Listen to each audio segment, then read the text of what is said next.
بسم الله الرحمن الرحيم الحمد لله وكفى والصلاة والسلام على السيد الحبيب المصطفى وعلى آله وصحبه نجوم الهدى قادة التقى أما بعد فأعوذ بالله من الشيطان الرجيم بسم الله الرحمن الرحيم إنا أعطيناك الكوثر فصل لربك وانحر إن شانئك هو الأبتر صدق الله العظيم.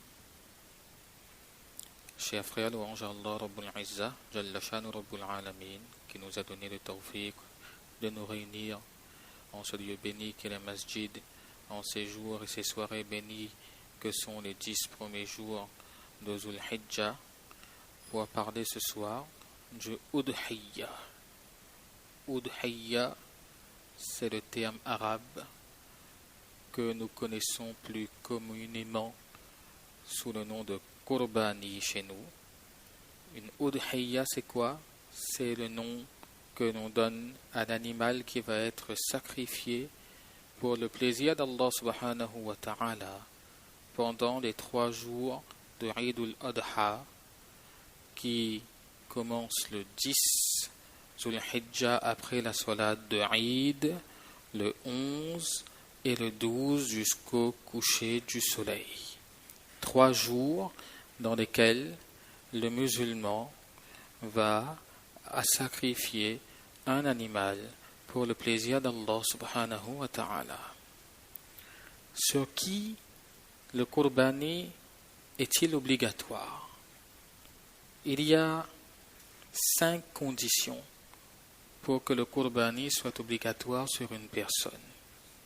La première, il faut qu'elle soit musulmane, homme ou femme, mais il faut qu'elle ait la foi, qu'elle soit de confession musulmane. La deuxième condition, il faut que cette personne-là soit saine d'esprit, donc qu'elle ne soit pas folle, qu'elle ne soit pas atteinte donc de folie, qu'elle ait toute sa tête. Troisième condition, pour que le Qurbani soit obligatoire sur une personne, il faut que cette dernière soit pubère, baligh, donc considéré comme adulte islamiquement parlant. Quatrième condition, il faut que la personne soit sédentaire pour que le Qurbani soit wajib. Sous-entendu, si une personne est musafir, elle est en voyage, dans le sens du terme islamique bien sûr, à ce moment-là, le Qurbani n'est pas wajib sur elle.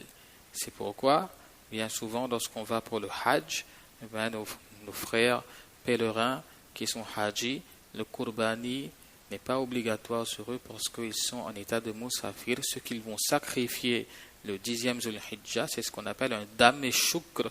C'est une autre forme de Qurbani. C'est un sacrifice de remerciement pour le Hajj, mais ça n'a rien à voir avec le Qurbani que nous offrons chez nous à La Réunion ou ailleurs dans le monde. Et enfin, 5e condition pour que le Qurbani soit obligatoire sur une personne, c'est que cette dernière possède le nisab. Le nisab, c'est quoi? C'est le seuil d'imposition de la zakat. Alors, tout le monde connaît un petit peu zakat, on ne va pas entrer dans les détails. On sait que, généralement, pour zakat, il faut qu'on regarde après 1 an si j'atteins donc le seuil d'imposition de la zakat qui le mois dernier était autour des 315 €, 312 € à peu près.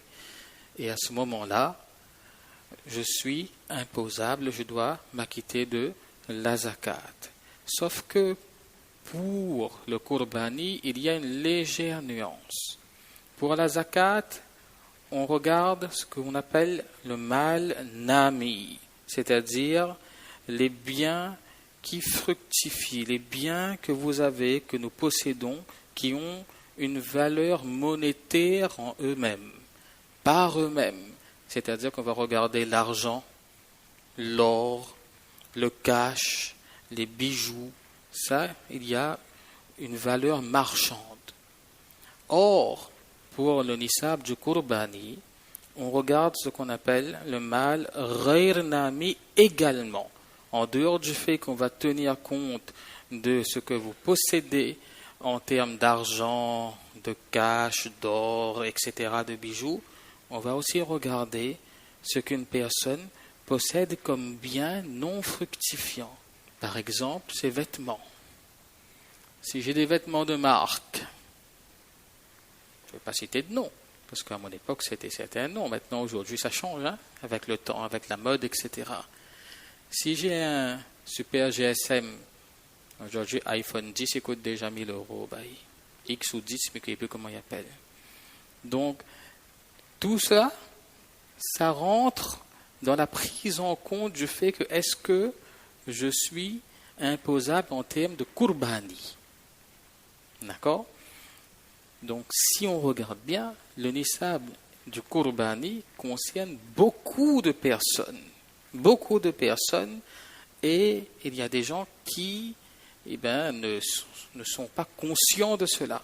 Et ça, c'est quelque chose de regrettable, parce que bien souvent, c'est vrai, on est peut-être pauvre, mais on a aussi un certain nisab, on a des vêtements qui ont de la valeur, on a des ordinateurs, on a des voitures en plus, etc. Tout ce qu'on ne sait pas, tout ça, ça rentre dans le nisab. Pour kurbani uniquement, pas pour zakat. Et deuxième différence avec le nisab de la zakat, en ce qui concerne le kurbani, c'est que on n'est pas obligé de regarder au bout d'un an ce qu'on possède. C'est à l'instant T, là, au moment où le kurbani, les jours de kurbani commencent, qu'on regarde est-ce que je possède le nisab de la zakat en tenant compte de l'ensemble de mes biens, qu'ils soient fructifiants ou non.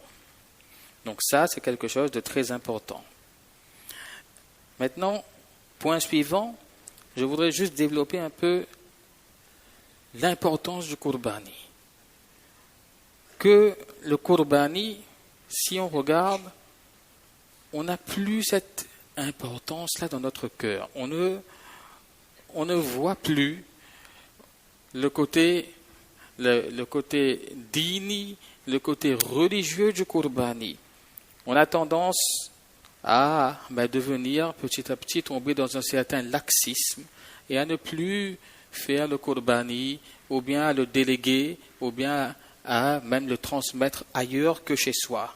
Sachez que Ibn Umar radiyallahu ta'ala anhuma dit que le prophète d'Allah sallallahu alayhi wa sallam est resté à Al-Madinatul Munawwara pendant 10 années. Lorsqu'il a fui Makkah Mukarrama et qu'il a émigré à Al-Madinatul Munawwara, il lui restait 10 ans de sa vie à vivre, et que sachez quoi? Qu'il a fait le udhiyya, il a sacrifié, il a fait kurbani pendant ces 10 ans-là, sans exception. Il a toujours fait le kurbani. Ça, c'est Ibn Umar radiyallahu anhuma qui nous le dit dans un hadith de Tirmizi Sharif. Donc le kurbani le prophète sallallahu alayhi wa sallam a toujours fait en sorte d'accomplir son kurbani. Une fois, Muhammad ibn Sirin a interrogé Ibn Umar radiyallahu anhuma à propos donc du kurbani, ad-duhaya, ces animaux qu'on sacrifie.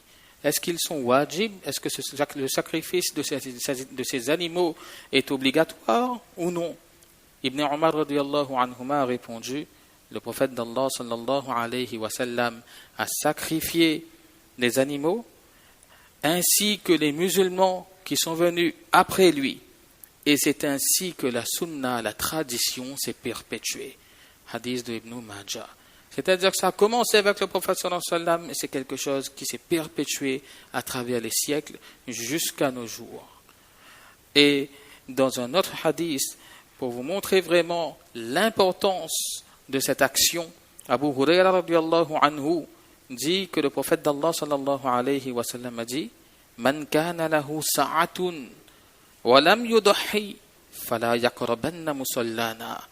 La personne qui est dans l'aisance, qui a les capacités financières et qui n'accomplit pas le kurbani, qui ne sacrifie pas d'animal, alors que cette personne n'approche même pas de notre idga, de notre musalla, c'est-à-dire de l'endroit où on va accomplir la idga. Viens pas faire namaz idga avec nous, fais pas namaz id. Parce qu'à l'époque, on ne faisait pas la salat de id dans masjid, on faisait systématiquement dans le idga. Donc, le prophète d'Allah sallallahu alayhi wa sallam remet quelque part en cause le iman, la sincérité de la foi des gens qui ont la capacité, en dépit d'avoir la capacité d'offrir un qurbani, ne le font pas. C'est quelque chose de très important. Donc ces différents hadiths nous montrent quoi? Qu'il ne faut pas être négligent en ce qui concerne l'importance du qurbani. Et qu'il faut perpétuer cette sunna. On a la chance à La Réunion de pouvoir le faire chez soi. Et ça, c'est grâce à la tolérance des autorités. C'est une chance qu'on a. Il faut envoyer aussi une partie à l'abattoir, mais continuer à faire chez soi tant qu'on en a encore l'occasion. Il faut former nos enfants, il faut former notre jeunesse à cela parce que ce seront les futurs adultes de demain. Et c'est eux qui porteront l'étendard de l'islam demain. C'est aujourd'hui, qu'est-ce qu'on dit? Qurbani arrive. Bon, quand Qurbani arrive, vous savez, c'est la fête, où se trouve la fête? Chez les Indiens là-bas en Inde. Eux, ils sont heureux. Tout Qurbani, ça va à India. Pourquoi? La plupart, on envoie en Inde, pourquoi? Parce que ça coûte moins cher. On dit qu'on n'a pas les moyens. C'est vrai. C'est vrai qu'on a des difficultés financières. La vie n'est plus comme elle était auparavant. Mais, si on s'arrête un petit instant, on réfléchit. Nos enfants, comme on a vu tout à l'heure, ils ont tout ce qu'ils veulent. Ils sont bien habillés. Ils ont les derniers iPhones, les iPhones dernier cri, les DS, les PS et j'en passe. Nous-mêmes, alhamdulillah, on est prêts aussi à épargner, à mettre de l'argent de côté pour nos vacances. On a besoin des Maurice, on a besoin d'aller à tel endroit, etc. Donc, je vais mettre de l'argent de côté, mais on n'est pas prêt à sacrifier un peu de notre argent, même si ça coûte plus cher chez nous. C'est vrai. Mais on habite pas India, ou habite La Réunion, on est bien d'accord, on habite là. On profite de ça. Mais il n'y a pas de pauvres ici. Ici aussi, il y a des gens qui sont dans le besoin. Il y a des gens qui sont dans des difficultés. On ne peut pas essayer de faire une part de qurbani. On sait que ça revient à 300, 400 euros une part. On sait que c'est pas donné. Mais on ne peut pas faire un sacrifice. C'est bien le terme de udhiyya, qurbani. Ça veut dire sacrifice. Vraiment, sacrifier aussi ses biens matériaux, son argent, pour le plaisir d'Allah subhanahu wa ta'ala. Sincèrement, ce qu'on ne peut pas le faire, même si c'est autorisé. Attention, je ne remets pas en cause le caractère légal d'envoyer son qurbani dans d'autres pays. Je ne dis pas ça. Mais j'essaye de sensibiliser sur le fait qu'on peut également faire le qurbani chez soi et que c'est une chance que nous avons extraordinaire de pouvoir le faire. J'ai fait un qurbani, j'ai fait un Eid un jour en Angleterre. Pour ceux qui sont là, allez voir le jour de qurbani, Eid al-Adha. Dans d'autres pays, il est exactement pareil que le jour de Eid, le Eid al-Fitr. Il n'y a aucune différence.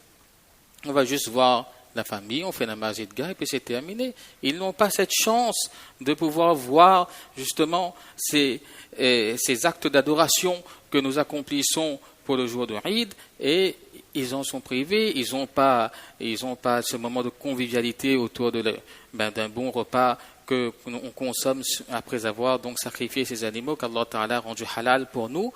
Donc, ils n'ont pas tout ça.